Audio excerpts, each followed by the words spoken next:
to be eligible for promotion, they're going to be using that. This was my senior resident. He was the top resident out of all the ones on the floor, or this was the worst resident that we had.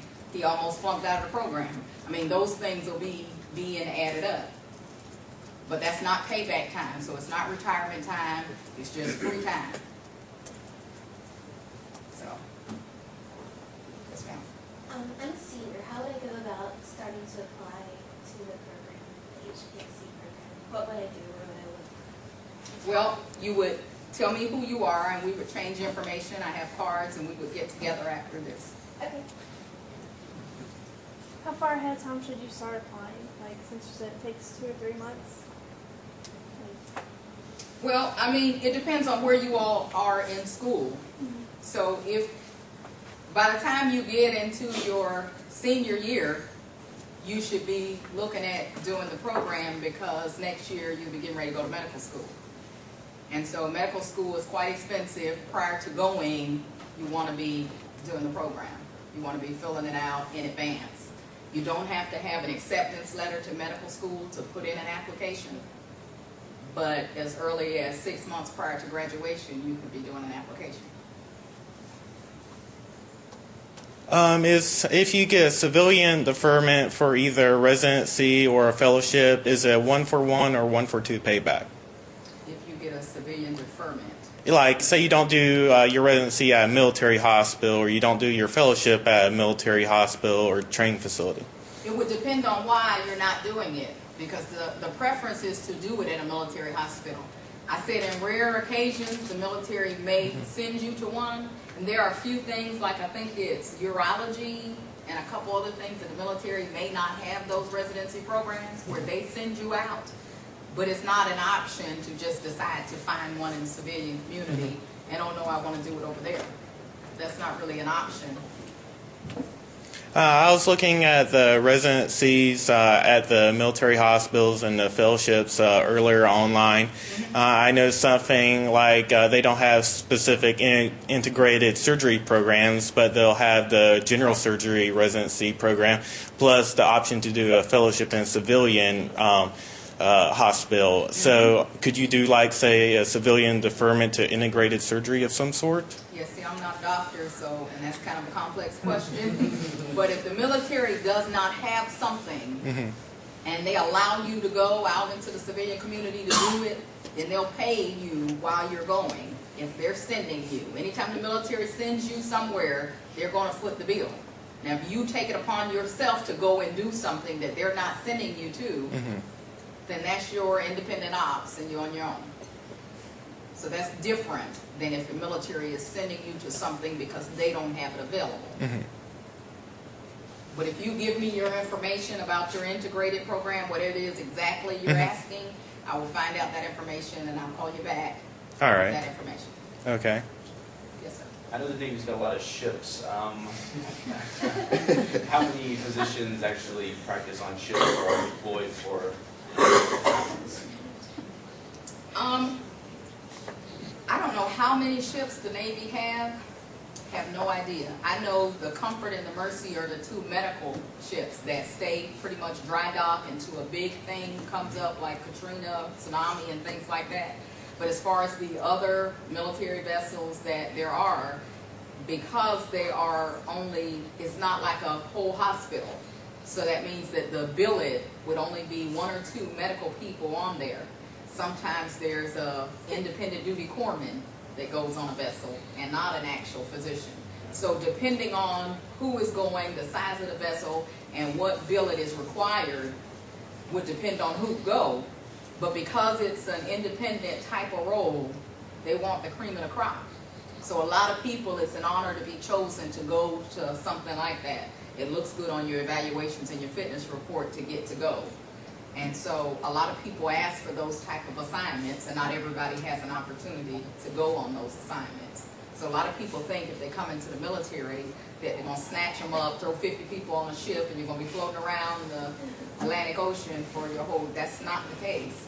So the vast majority never, are always assigned to a land. Master Chief Dilts has been in the military, I think, 28 years coming. He's the other medical officer, recruiter that I work with. and he's been on one ship in 28 years. I have 25 in January. I've been on one for 3 weeks, and I volunteered to go. So, and I have never heard of a billet to come open for a ship for me to have an opportunity to go on. When I went on the baton to do in support of Hurricane Katrina, we were cleaning cobwebs off the medical supplies that was on there. So exactly what the capacity is and who all gets an opportunity and how often, what the percentage is, I have no idea. But I know that there's not a lot of assignments for that. And you have to get selected to go. It's not like everybody is going to get a rotation on a ship. Does being on a ship look good for as far as promotion and rank, and would it compare to say a hospital over in the United States versus a war zone? Well, operational things sometimes get a heads up versus things that are non-operational, but things like being on a ship, because everybody doesn't have an opportunity to go there, that wouldn't be something that somebody would hold against you. They want to see that you are able to handle leadership. They want to see that you're able to handle responsibility, complex situations, that you work well under pressure, that you work well with others, that you're able to be flexible and to do difficult things. If every time a case came up that's difficult, you got to call 12 people for a second opinion, and you've never been able to handle anything on your own, that doesn't look good. If you go through the residency program and you were always the one that had a problem and you misdiagnosed everybody, and every time there was rounds, you were the last one, you were screwed up the whole way, that type of stuff doesn't look good.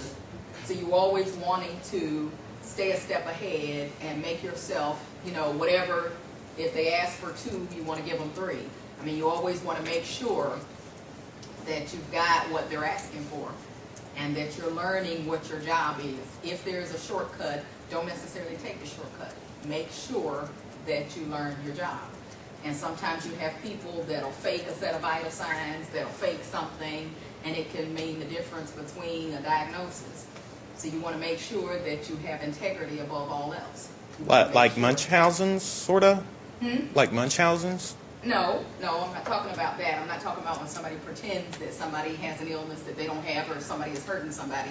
I'm saying that if I need to do vital signs on him and I'm coming over and I'm going quick and I just say his respirators are 20 because he looked like he's breathing fine when they're really 16 or 12 or something, that can make the difference in what his diagnosis may be. And there are a lot of people that'll kind of pencil whip something. And the military figures out when people are doing that. And so that type of stuff is not a good thing to do. You want to be honest and upright and do. If you don't know, you don't know. If you do, that's fine. So those are the things that make a difference. Yes, ma'am. Do dental specialties work the same as med school residencies with the programs? Well, there are two advanced programs, the AED and the, AEGR. I can't think of what the name is, and I apologize for that, but there are 2 advanced education programs with dentistry.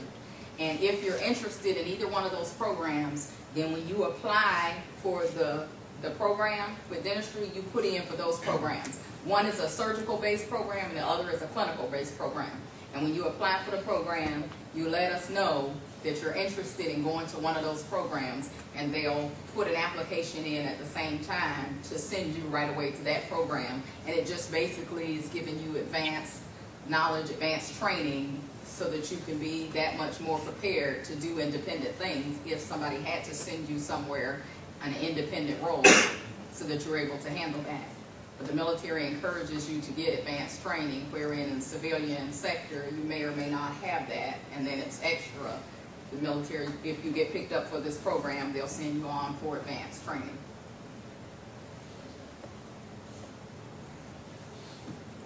I understand that you get 30 days vacation per year. What are the regulations involved with taking that, or when you can take it? As far as when you can take it, it depends. If you're in school and you're actively in school, obviously you want to take vacation when you're not doing your studies or when it's not going to affect your study time. Most students don't take it until after they get on active duty. When you're in a student status, you don't have to take leave unless you go out of the country. Then you have to put in a leave check. If you're not going out of the country, then your time away from school, what you do on the weekends, is your time. So you're not required to put in a leave check as a collegiate unless you're going out of the country. And then you have to come in and notify us and do some anti-warfare training on the computer and fill out a leave check so that we can know where you are and that you're out of the country, so if anything goes wrong. Otherwise, your leave just accrues, and when you get commissioned, you'll have your leave on the books. And then you use it just like with any other job. As soon as you show up for a new job, you don't ask for a vacation. So you take vacation as it fits into your job. How many days can you accrue? 90 days. Yeah. Yes, sir. You were mentioning earlier the possibility of serving near combat zones, treating soldiers in wartime. I was wondering, say as a trauma surgeon, is there any way you can elect to do that? Like put yourself out there and choose to want to do that? Well, just like I mentioned before, is when different things come up, you can volunteer to go. We have people that volunteer to go all the time. Okay. So you can always volunteer to go. They have something that's called an IA, individual augmentee, somebody who is asking and going on an assignment. I mean, sometimes they ask you to take an IA tour, but you're asking to go as an individual person, because sometimes people deploy as part of a large group, and they may send a whole group of people, like when I went on the baton, and they took like 99 of us all together. But an individual augmentee would go by themselves to a particular place, and of course you meet up with other people there, but you're not trying to go part of a big deployment. You're asking to be sent somewhere to do a particular job. And there's also humanitarian things that happen all the time, where you have opportunities to go to different places, different countries. They do Operation Smile, and they go places and help with dental stuff. I mean, there's a lot of opportunities to go places if you want to volunteer. Can you explain joint duty assignments? Joint duty assignment is just if you have a dual service, a husband and wife that are married, and they try to get signed together, co-location. Mm-hmm. My husband and I try to make sure we have a duty station where we can be stationed in the same area. I'm referring to the one for a flag officer requirement.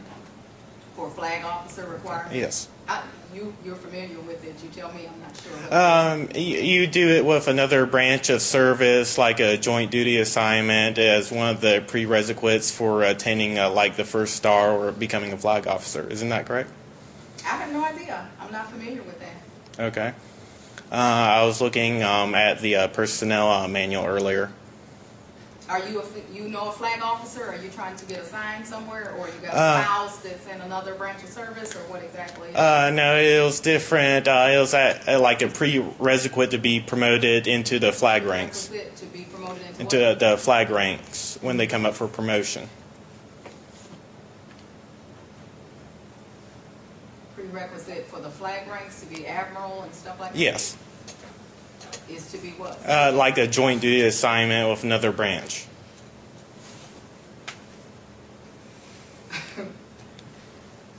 I'm not even aware of what you're talking about. Okay. I can give you a number. Yeah, you're going to have to give me more than a number. I'm not Oh, okay. If I had internet, I could pull it up. Okay.